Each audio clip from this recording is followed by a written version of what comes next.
राजपूताना की वीर भूमि में जन्मे एक ऐसे योद्धा जिनकी तलवार की गूंज इतिहास के पन्नों में अमर हो गई।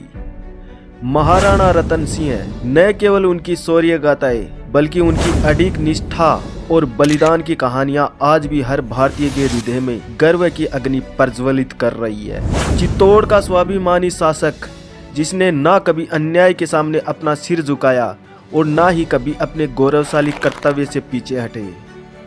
जब अलाउद्दीन की कुटिल दृष्टि चित्तौड़गढ़ पर पड़ी तो राणा रतन सिंह ने रणभूमि में अपने शौर्य से उनको चुनौती दी। उसकी तलवार की चमक ने आक्रमणकारियों को बता दिया कि राजपूत योद्धा मिट सकते हैं पर झुक नहीं सकते। राणा रतन सिंह मात्र एक शासक ही नहीं बल्कि राजपूत आन बान और शान के प्रतीक थे। राणा रतन सिंह बलिदान, पराक्रम और स्वाभिमान की अद्वितीय मिसाल है। इतिहास ने चाहे उन्हें कम पन्ने दिए हों लेकिन उनका योगदान अमर है। तो आइए दोस्तों इस वीर योद्धा की गाथा को गहराई से समझें और जाने क्यों राणा रतन सिंह केवल एक नाम नहीं बल्कि शौर्य और स्वाभिमान का वह सूर्य है जो कभी अस्त नहीं होता।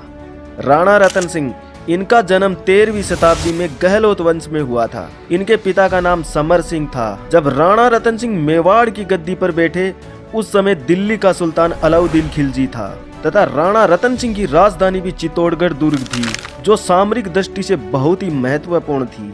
राणा रतन सिंह जैसे ही मेवाड़ की गद्दी पर बैठे तो अलाउद्दीन की कुदृष्टि मेवाड़ पर पड़ी। तो अलाउद्दीन ने 28 जनवरी 1303 को चित्तौड़ पर आक्रमण करने के लिए दिल्ली से रवाना हुआ।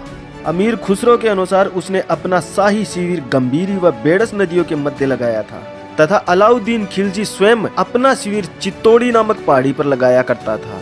वहीं पर दरबार लगाकर रहता था तथा घेरे के संबंध में निर्देश देता था। लगभग 8 माह तक चित्तौड़ दुर्ग के चारों ओर घेरा लगा करके रखा। इसी बीच छुटमुट की लड़ाइयां होती रही जिसमें लक्ष्मण सिंह सिसोदिया तथा उनके 7 पुत्र वीर गति को प्राप्त हो गए। जब चारों तरफ सर्वनाश दिखाई देने लगा और बचने का कोई तरीका नहीं रहा तब रानी पद्मिनी ने 1600 रानियों के साथ में जोहर कर लिया।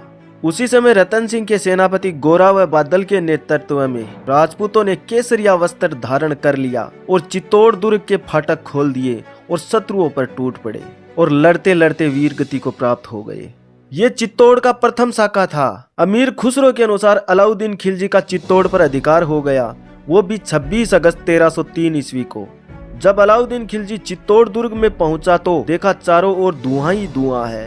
महल में पद्मिनी तो छोड़ो उनका शरीर भी नहीं है। चारों तरफ आग और राख के ढेर दिखाई दे रहे हैं। अलाउद्दीन खिलजी रानी को ना पाकर के अत्यधिक क्रोधित हो गया और 30,000 बेकसूर लोगों का कत्ल करने का आदेश दे दिया। आदेश के साथ ही चारों ओर मारकाट मच गई। बच्चे, बूढ़े, जवान, औरत सभी को कत्ल कर दिया गया। किसी को जिंदा नहीं छोड़ा। आसपास में जितने भी मंदिर थे उन सबको तुड़वा दिया गया तथा चित्तौड़गढ़ का नाम बदलकर खिजराबाद रख दिया गया। खिजर खान जो कि अलाउद्दीन खिलजी का बेटा था उसने 1313 ईस्वी तक शासन किया। तो दोस्तों यही थी रावल रतन सिंह की कहानी। इतिहास गवाह है स्वाभिमान की इस धरती पर जन्मे वीर योद्धा कभी झुकते नहीं, कभी रुकते नहीं। रावल रतन सिंह सिर्फ एक नाम नहीं है बल्कि वो एक ज्वाला है जो राजपूत शौर्य और बलिदान की गाथा को अनंत काल तक जलाए रखेगी। दोस्तों अगर ये कहानी आपको पसंद आई है तो इस वीडियो को लाइक करना, अपने दोस्तों में शेयर करना और हो सके तो इस चैनल को सब्सक्राइब जरूर करना। तो मिलते हैं अगले वीडियो में एक और ऐतिहासिक गाथा के साथ में। तब तक के लिए जय मेवाड़, जय राजपूताना।